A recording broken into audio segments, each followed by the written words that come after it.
Yo, yo, yo, what's good, everybody? Welcome in to the Fantasy Roundup. What's up? I'm your host for today, Spencer the Guru. Zach Ewing is out today. He'll be back soon, as well as Jim Derry. Having to hold down the fort, myself and Gabe Henderson. How you doing, Gabe? Doing great. Fantasy Championship week. Let's do it. Yes, indeed. Yes, indeed. Fantasy Championship week 17, y'all. I know there's still a few leagues out there that do week 18, but none of mine do. They just do week 17, the second to last week, just in case some studs get benched in week 18. So yeah, we're gonna get it done this week and hopefully win some prizes. Yeah, hopefully, I'm playing for this thing. It's a big trophy in my league. We're one of the weird leagues that goes through week 18, so I'm looking forward to it. Still alive in 3 of my 6 leagues in the championship. And I know last week you said you were in 10, so how many did you end up making the championship in? Yeah, man, I ended up 4 out of 10. All four of It's those were not bad. money leagues, though. So, I didn't do quite as well as I was hoping, but still pretty good, because there's some years. I remember that one year as the semifinals from hell. I made it in 6 and only made one championship. So, thankfully, this year wasn't a disaster like that. Yeah, for sure. No, we'll take 4 money league championships for sure. You gotta like your odds in that spot. Most definitely. And those of y'all tuning in, drop y'all's scenarios, drop y'all's matchups, drop y'all start sit questions, waiver wire questions, whatever y'all might need. That's what we're here for, to get y'all right for that championship push. We just have one more to go, or in Gabe's case, 2 more to go. So get y'all's questions in and we'll guide y'all. Yeah, I'm gonna need to tune into next week's show and get those deep dives. Yes, sir. Yes, sir. But yeah, before we get too deep into it, we got to shout out our sponsor, Caesar Sportsbook. Y'all make sure to sign up if y'all haven't already. First bet on us, get up to $12.50 back as a free bet if you don't win. Use promo code NOLA-FULL. You got a lot of NBA action tonight if y'all want to get in on that, and of course bowl game action. So plenty to have fun with on Caesars. And then we've got our LSU poster promo. Bet $10 and receive a commemorative poster set. I know y'all love the Tigers, so get in on that if you haven't already. James Carville, we've got cashing in with Carville every Thursday. Y'all don't forget about that. James, always a good time. And then the Bayou Bets newsletter. We've got that in your inbox every morning from either myself, Gabe, Zach, or Jim. Y'all make sure to sign up, NOLA.com/Bayou Bets. And here, look who just pulled up. Bucktown Rebel. Man, Bucktown Rebel. I got a bone to pick with you. It was a good game, though. Very good game. Glad you could pull up, Roy. Yeah, Bucktown Rebel, bro. That was crazy. And I guess since Roy's here, we'll get to that first here. The listener league. Let y'all know how that ended up. Pretty crazy how that went, because I thought for sure I had Bucktown beat. I had the thing. I had it won. All I needed was, I believe, 8 points from Michael Pittman, and he caught that pass late, and I was like, oh, shoot, I think I got it. But it wasn't enough. Ended up falling short to Bucktown, 121.6 to 121.46. Oh, the agony. Have you ever had a beat that bad, Gabe? That was one of my worst beats. Oh, I think the worst beat I had, I was co-managing a team with my younger brother in a league with a bunch of his friends. We took his stinker of a team, turned it into a title team, and we were in the championship. And it was one of the Eagles games a few years back where they had a quarterback scramble for some yards in garbage time, and that killed our defense. We lost by 1/10 of a point. Oh my That's God. probably the worst beat I've ever had. I Yeah. I will never forget that. Yeah. Wow. Yeah. That's yeah. This was almost that bad. This was a .14, almost a tenth. Who man? Yeah, That's I also I think the only thing close to that other than that was David Johnson's breakout week many years back because he's not going to have any more breakout weeks. His yeah. first big week with the Cardinals, I think he had like 54 points or something, and I was winning by 55 playing against him, and I sweat that one out to the end. That was ridiculous. But yeah, no, I've never seen when you let us know what happened in the listener league last night. That was crazy. I couldn't help but feel bad for you. I know, right? But the good thing is, I mean, yeah, it stings. I wanted to win it, but I wasn't eligible for the prize. The prize was Saints Panthers tickets, which I mean, I'm already going to be there in attendance as part of the media. So that's in that case, kind of worked out that two listeners made the championship there. WTF Bama Fikes also advanced after defeating Team Anoka, had the highest total of the 4 playoff teams. So our championship matchup for those Saints Panthers tickets, which by the way, Saints and Panthers still in playoff contention. That game could end up meaning something. So Bucktown Rebel, WTF Bama Fikes championship matchup. For all the glory. Yeah, congrats to both of them. Good luck this week. Can't wait to see what happens. Most definitely. Yeah, I've lost before the same way. Yeah, man. Whenever you're in a bunch of leagues, it gives you more chance for craziness to happen. And yeah, like I said, I've had some bad beats before, in the regular season, obviously, we play in all the leagues. But I think for the playoffs, that may have been my worst beat yet. That was wild because Pittman had it. He had so many chances, man. The Colts just freaking stunk, man. It hurt my over. I thought the over was gonna hit. I was riding Nick Foles thinking like, yeah, he's gonna turn things around there. It's looking promising. He can't be any worse than Matt Ryan, right? Well, I was wrong. Big Pick Nick showed up. Yes, indeed. Yeah, big pick. Trust me, That's as an avid for AFC sure. South watcher, I know the pain. Happens all the time. Yeah, every time, like it's just like a curse, man. Look like Trevor Lawrence though might be able to Yep. break it as far as like the curse of these AFC South quarterbacks. They just can't seem to get over the hump. Yep, absolutely. And yeah, I know you're a Texans guy, being in Houston, so yeah. Yeah, we're not gonna be talking Yeah, I about won't them rub much salt this in the week wound or there. ever on this show. Yeah, so let's turn the page here and go over the top scorers from week 16. Our top scoring quarterbacks, not a whole lot of big performances here. Dak Prescott led the way with nearly 28 points there in a shootout against the Eagles.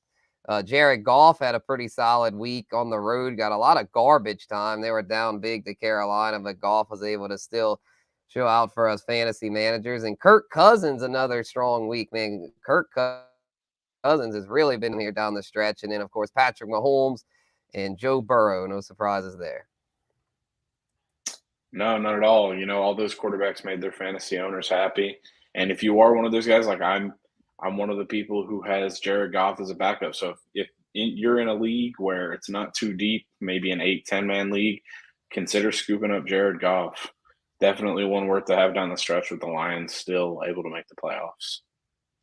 Yeah, most definitely. Yeah, we'll get to golf later in our DFS segment, which I know both of us are high on in this week. A pretty good matchup against the Bears, I believe, at home. So that Yep. should be a good one for golf. Running backs here, our top scorers. Cam Akers, a surprisingly strong performance. Denver had been stingy on defense, but they finally the floodgates opened. I think they just finally just gave up because with Russ being so bad, this is just, I mean, there's only so much you can do. And I mean, Cam Akers just ran all over him there. Saquon had a strong week, showed up for me in the listener league. Saquon been a stud all year. Leonard Fournette bounces back with a strong performance. A lot of people thought Rachaad White had taken over that backfield, but old Lenny's still doing his thing. James Conner, a nice week there. He's having another solid year. Conner, someone I doubt a lot of times because of his injury history, but when he's healthy, he usually produces. And then Austin Eckler, the top scoring running back on the season, delivers yet again.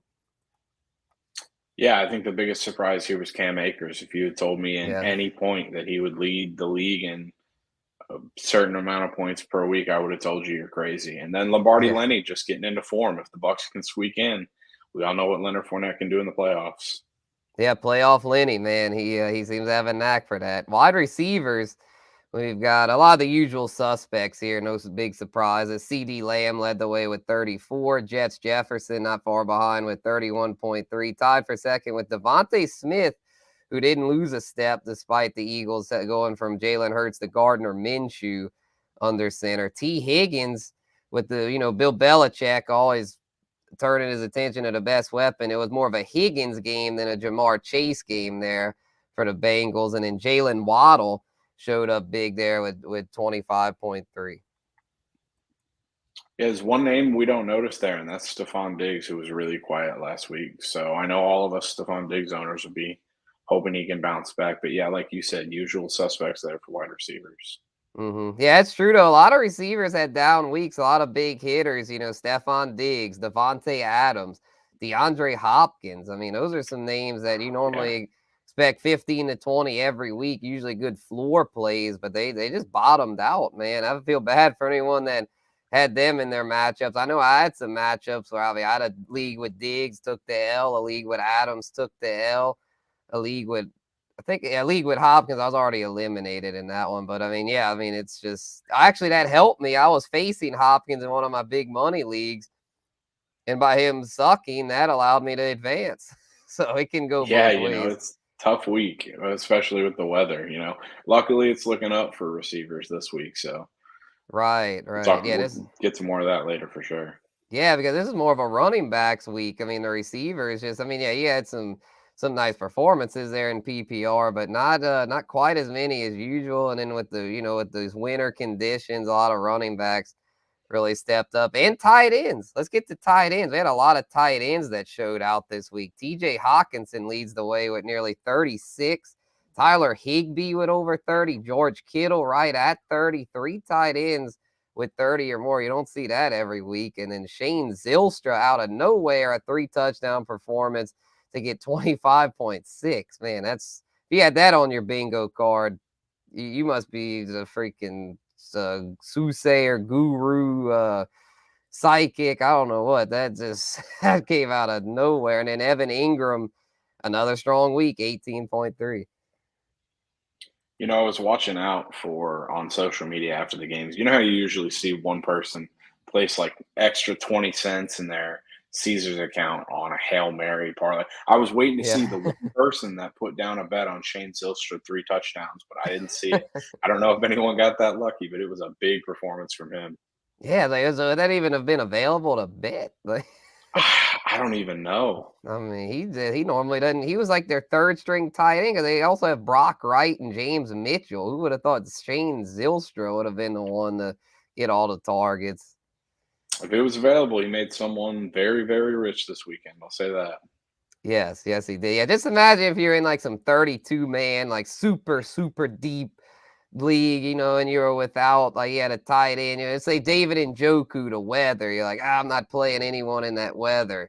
And it's 32 man or whatever. So it's like you're really having a deep dive. If you picked up Shane Zylstra, well, you're a better man than me, because I wouldn't have been, Go I get would a have probably lottery just ticket. yeah, I'd have probably just been like, screw it. I mean, Njoku, Jawan Johnson, they've been good all year. Hopefully they can find the end zone, but neither one did. So if you would have pivoted, it would have paid off. Yeah, for sure. But let's get to our MVPs from week 16 before we move on to the waiver wire and all that jazz to get you all right for championship week. My MVP this week was TJ Hawkinson. I mean, I had him in one of my leagues to get to the championship, one of my dynasty leagues that's tight end premium. So he got like 50 something points in that thing. He gets the 13 receptions. Tight ends get 2 points per reception. So he got freaking 26 points alone from freaking receptions, and then over 100 yards, 2 touchdowns, highest score by a tight end by over 5 points in the regular format. He was still the top dog. So great time for Hawkinson to come to life. Yeah, absolutely. I mean, this was the premier performance in a week full of tight end heavy performances. For sure. I don't know. You went with one too, Gabe. George Kittle. Kittle showing out big with 6 catches for 2 touchdowns, 120 yards, 30 fantasy points. He only had 8 targets. I mean, Hawkinson, the target hog there at 16, but Kittle not far behind. No, this was a really efficient week from Kittle. And, in one of my leagues, one of my 16 mans, I've been plagued by injuries all year. So I found myself in the bottom half of the bracket. And our punishment in that league is you have to take the SAT. And I ended up getting a big week from Kittle that saved me from spending a Saturday with a bunch of high schoolers. So Take if the George Kittle SAT. somehow hears this, I really appreciate you. Damn, that's a man. I'm gonna have to. That's one for. We need to implement that in my league. That's a hilarious punishment. It'd be the ACT here in Louisiana, but still, that'd be so funny. I Yeah, like no, that. I I absolutely like love it. that. But I I took it once in high school, never want to take it again. Yeah, hell So no. that's I someone hated else's problem, taking. thanks to George Kittle. Yeah, that one. The waffle punishment. That one's pretty funny. Yeah. The Waffle House thing. You gotta like eat a waffle to like take an hour off your time or something like that. I would just try to stuff myself and eat as many as I can to like shove the time, cut the time down because I do not feel like sitting in a damn Waffle House for hours on end. Yeah, there's worse places to be stuck, but there's definitely better places. So I'd love to hear creative punishments. So if anyone Yeah, watching yeah. has creative punishments, please drop them. We love that kind of stuff. Yeah, for sure. Comment what you need to avoid the punishment. Yeah, if you have, yeah, because I need Yeah. we need a refreshing punishment because we used to do the, shave your head, tattoo, kind of just crazy stuff. But now that we're older, nobody wants to do that crap anymore. We need to come up with something better. So, Yeah, yeah, drop. absolutely. Yeah, for sure. Because let's see, we've got. Let's move on to waiver wire because I know a lot of y'all need help with the waiver wire. So let's get into that here. I threw in an extra one, which is some guy that I know Gabe likes a lot. He'll get to him again later, but we'll start with quarterbacks. Mike White, my quarterback recommendation this week. He has a good matchup against Seattle. Should be back. Has a good amount of weapons there for the Jets. Has the belief of the coaching staff and is when healthy been a solid fantasy piece. So I like him if you need a QB this week. Tyler Algier. Normally it's under 30%, but we're gonna cheat this week. Since it's championship week, not the whole league is not going to be active on the waiver wire most likely. So Algier should be available in most leagues. So scoop him up if you can. He's taken over as the Falcons' primary back. And then Jahan Dotson for the Commanders, the rookie, been really good as of late, needs to be scooped up. And then for deeper formats, Isaiah Hodgins been really stepping up for the Giants. I'd say he needs to get scooped up if he hasn't been already. And then Jawan Johnson for the Saints there. I mean, he didn't do good last week, but he's been if he's not in the frigid cold, I feel like he's still a good tight end option. Yeah, absolutely. Tyler Algieri's, I know you broke the rule with him. He's one of those guys where in a lot of my leagues, as soon as Cordero Patterson came off the IR a few weeks ago, everyone was quick to drop him. And so if you're one of the lucky people who scooped him up, or if he's still out there for you, absolutely pick him up. I love that pick. Hell yeah! And then what are your thoughts on? Do you think Jawan Johnson's the go-to tight end? Because I know I looked through it. It's slim pickings, man.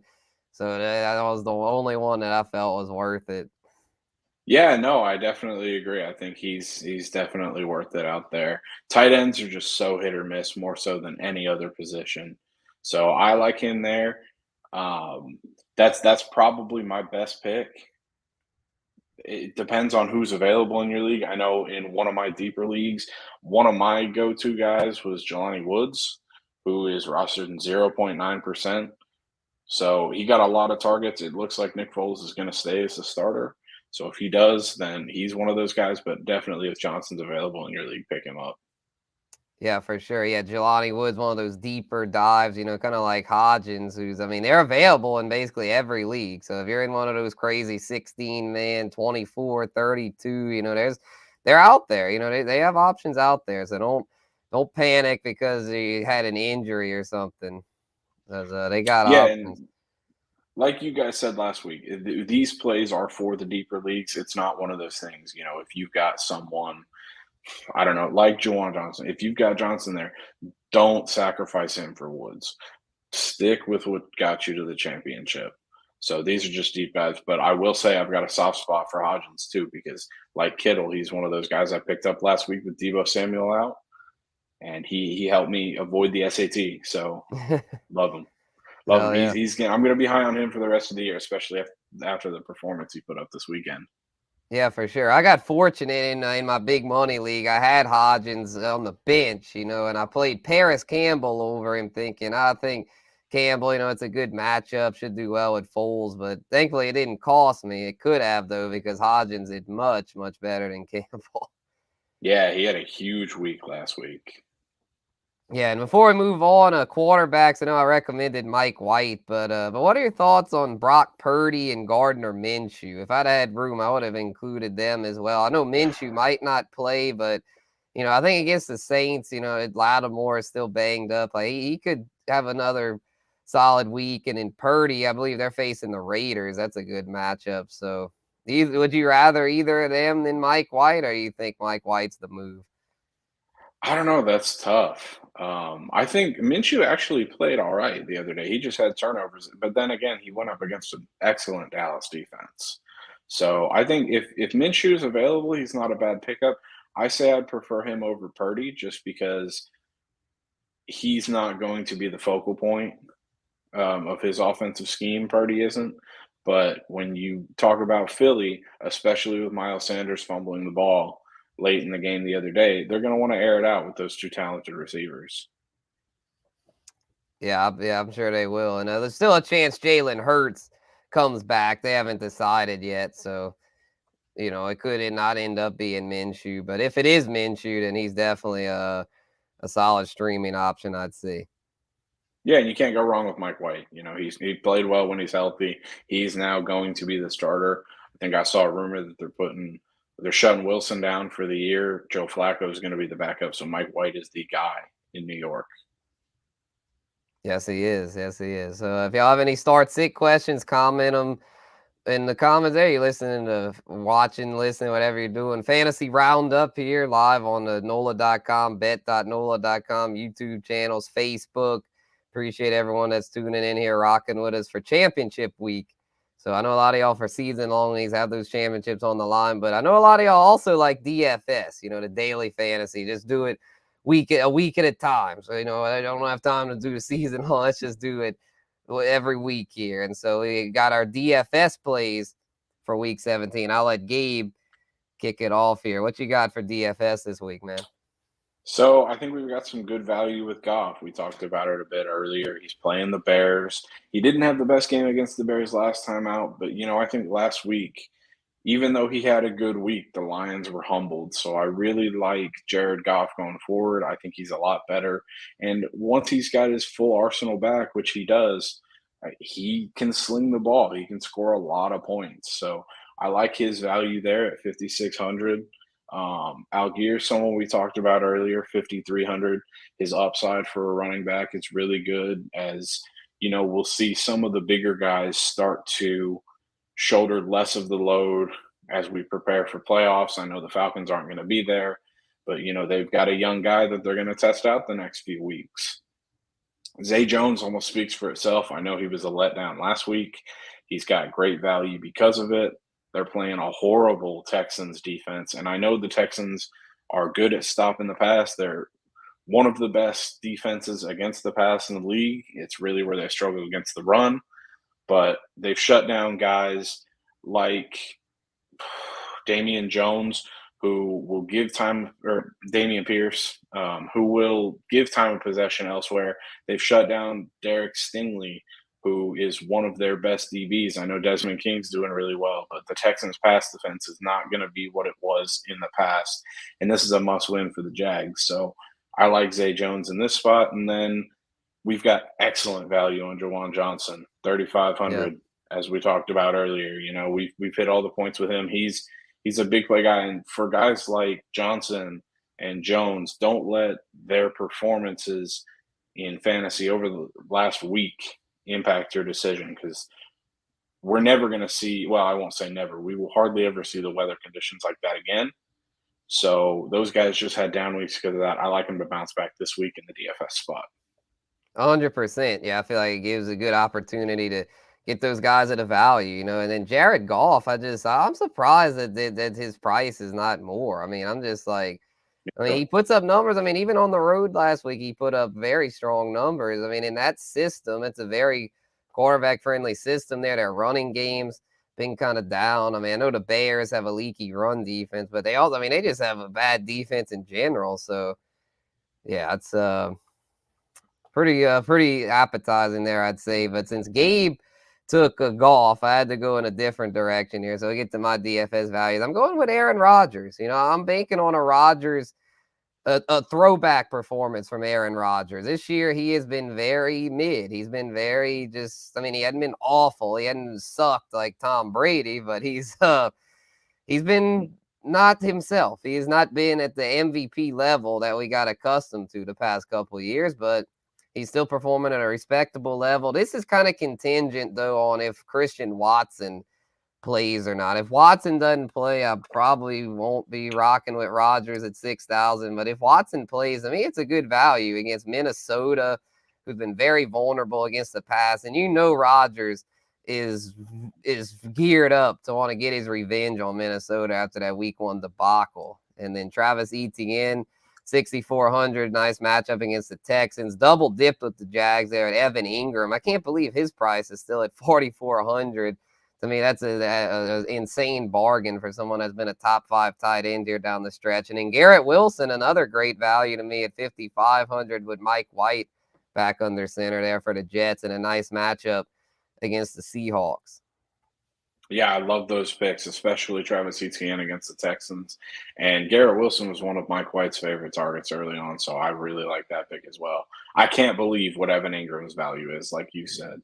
When I saw you sent me that graphic, I couldn't believe it. Yeah, it's pretty insane. But we actually forgot the you gotta go segment for those in season long leagues. 'Cause I know if you're making waiver wire pickups, you got to decide who's got to get cut. Got to make some cuts here. So we got to say, I hate to say it. He's been great all year until last week. Tua Tagovailoa. The back in concussion protocol. I don't see any way he gets cleared. And even if he miraculously does, it's against the Patriots. I would not trust him. So to me, Tua, you got to go. It sucks. I'm sure he's carried a lot of y'all to this point, but if you made it to this point, you got to pivot to the best options. And to me, he's just not. He's not a top 12 quarterback this week, even if he plays. Latavius Murray, another one, that I thought was on the right track, but fell back to just not being that great. Denver, train wreck of an offense, facing the Chiefs. They're going to be chasing points. Not a good spot for Latavius. Josh Palmer and Gerald Everett, a couple of Chargers there. It's Keenan Allen, man. Keenan Allen and a little bit of Mike Williams. Justin Herbert, he's good, but he just locks on to this. He's in Eckler.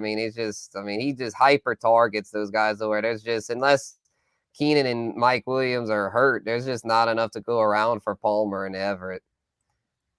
No, definitely not. And it's one of those guys I know people were high on DeAndre Carter earlier in the year, but his performance was just because Justin Herbert was focusing on them because he had no other targets. So I definitely agree with Everett. He's got to go.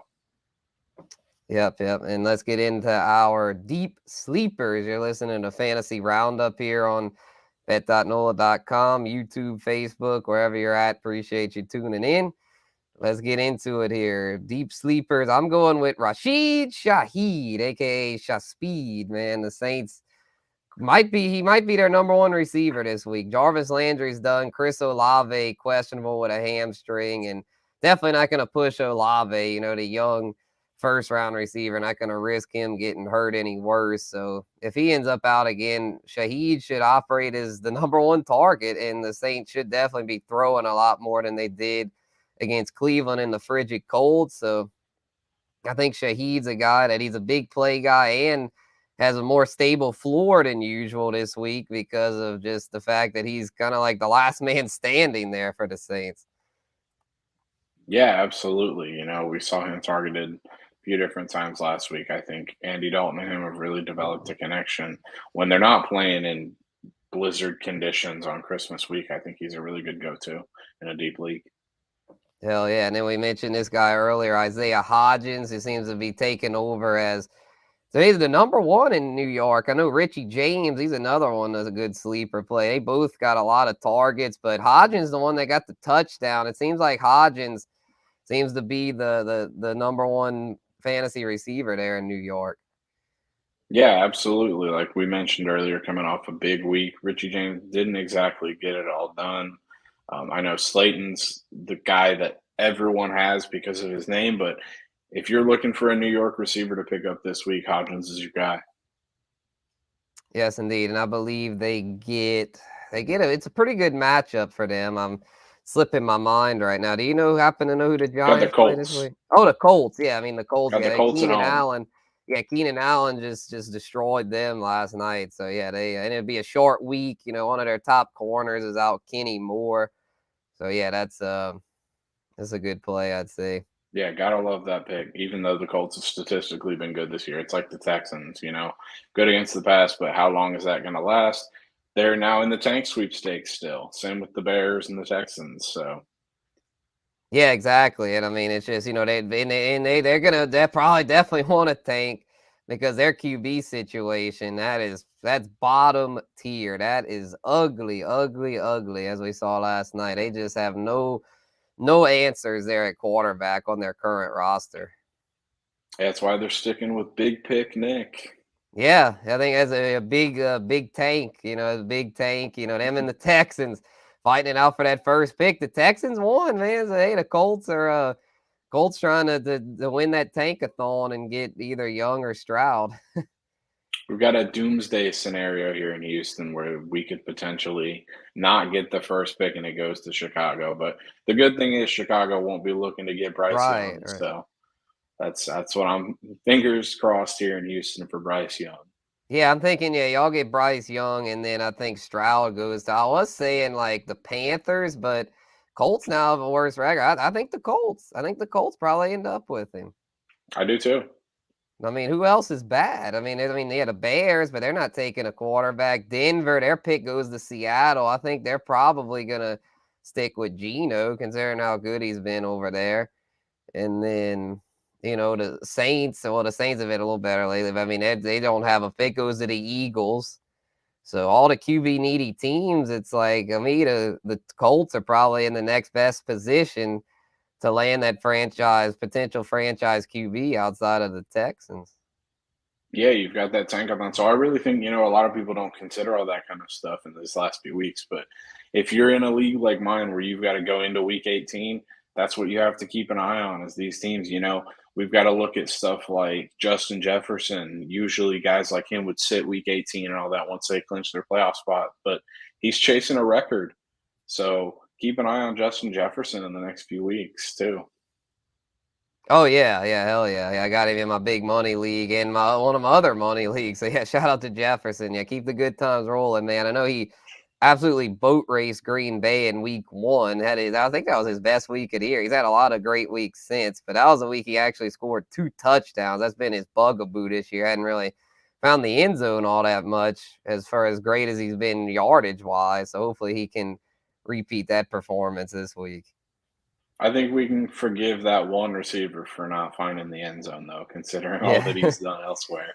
If you've got 15 catches for 160 to 200 yards, doesn't really matter if you find the end zone or not. You're racking up the points. Yeah, you know what that's like? It's like Julio Jones in his prime. He's a guy Yeah, that he did a lot of times they didn't score the double-digit touchdowns, but he'd catch enough passes and rack up enough yards to still be top 5. yeah, absolutely. You got to love receivers like that. Just the consistent hitters. Yes, indeed. Yeah, like Hopkins back in his Texans days was like that. Adams in his Packers days. Diggs up until Diggs had been super consistent too. Which hopefully he'll bounce back this week. Him and Chase going up against each other there in that Monday night matchup. Man, that's gonna be fun. I can't wait for that. Yeah, Burrow, Allen. That has a chance to go down as one of the greatest regular season matchups ever potentially. 'Cause that could be for number 1 seed on the line. Yeah, potentially. I just the pessimist in me is kind of just thinking we're going to get a defensive battle because we're hyping up all these offensive weapons, Yeah. but I'm really hoping we get a shootout. Those two teams are a lot of fun to watch with all the weapons they have. Yeah, for sure. I think it's in Cincinnati. Hopefully, it won't be affected by weather. I think most of the weather has moved on. Yeah, it's in Cincinnati, which I think when you're talking weather-wise, it's a better place to be than Buffalo. Yeah, yeah, 100%. Buffalo's about as bad as it gets. So, Yeah. but yeah, we're about to wrap up here. Unless y'all have any other questions. But before we do, we got to get to the top streaming defenses for y'all, because I know a lot of y'all play in, the leagues with team defenses, unless y'all are degenerates like me and play with individual defensive players. But most of y'all still do team defense. So these are my top streaming defenses this week. Chargers at home against the Rams. Chargers defense been really good lately, as they showed last night against the Colts. They're finally starting to show what we thought they could be in the all season. They've got a lot of talent there and a great matchup. I think Baker Mayfield runs into a buzzsaw there, and yeah, the Chargers should dominate. Jags against Houston. I know that Houston normally plays good against Jacksonville, but Jacksonville's got everything to play for. Houston has nothing to play for. They literally don't want to win. They want to lose. So it's like, yeah, Jacksonville's defense, great spot there. And then this is a defense that, they're owned in over 50% of leagues, but they just might be available. And if they are, you got to get them in the Chiefs. I mean, home against Denver. I know Denver did pretty good against them a couple weeks ago, but now that Nathaniel Hackett's gone, it's like, I don't know who's going to call plays over there. It's such a mess in Denver. I think the Chiefs absolutely boat race them. I think so too. I'm one of those people who plays in team defense leagues for a lot of my leagues, and I'm one of those people also who looks at every defensive matchup every week, except for some of the weeks this year I've got Philly. But I looked this week and I had the Chiefs in one of them, and I'm staying put. I'm not picking up any defenses. I love the Chiefs defense this weekend. Yes, indeed. So, I think that's about it. Unless y'all have any other questions. Gabe, final thoughts? Good luck to everybody in the championship. It's getting down to it. Let's see if we can win these trophies, win the money, avoid punishments in some cases. Yeah. So just good luck to everybody, and hopefully we'll be talking next week and everyone will have some silverware. Yes, indeed. Yeah, and before we go, we'll show the listener league slide one more time. Rub salt in the wound there. Barely lost to Bucktown. Shout out to Roy. And man, that is crazy. And then Bama Fikes moved on. So championship for those Saints Panthers tickets. Bucktown Rebel versus WTF Bama Fikes. Should be a heavyweight fight. Both of them have dominated. The two best teams all year facing off for the gusto. So should be fun to see who gets it done. Yes, sir, and good luck to both of those listeners. Hopefully, you might even get to see the guru at Panthers Saints. Yeah, I'll be there. Y'all come up to the press box, say what's up. I'll be there. So I guess my final thought would be just, don't do anything. I've been saying this past few weeks. I know it's just kind of cliche or whatever, but don't do anything crazy. Start your studs. Be smart. Just because it's championship week, don't go wild and be like, I'm going to start Isaiah Hodgins over Devontae Adams. Like, no, I mean, Yeah, Hodgins is nice, but, you still got to, go with the guys that got you there. And the weather shouldn't be a factor this week. That's some really good news. I did the early lines, like yesterday, and all the totals pretty much are back into the 40s. So you won't have to worry about weather. Everything should be good on that front. So just go with your best players and hope for the best. Yeah, you're there for a reason. Stick with it. Yes, indeed. So I think it's a good time to put a bow on this one for Gabe Henderson. Spencer the Guru Urquhart. You're watching the Fantasy Roundup. We'll be back, next week to conclude this season. And for anyone with Week 18, championships, we'll get you all right for that. So until then, we'll catch y'all later. We also got Bayou Bets Thursday. I won't be on it. I believe it'll be Jim, Zach, and maybe Gabe. We'll see. But yeah, we've got a lot of content coming at y'all. So stay tuned. But in the meantime, we're gonna sign off for here. So y'all have a good one.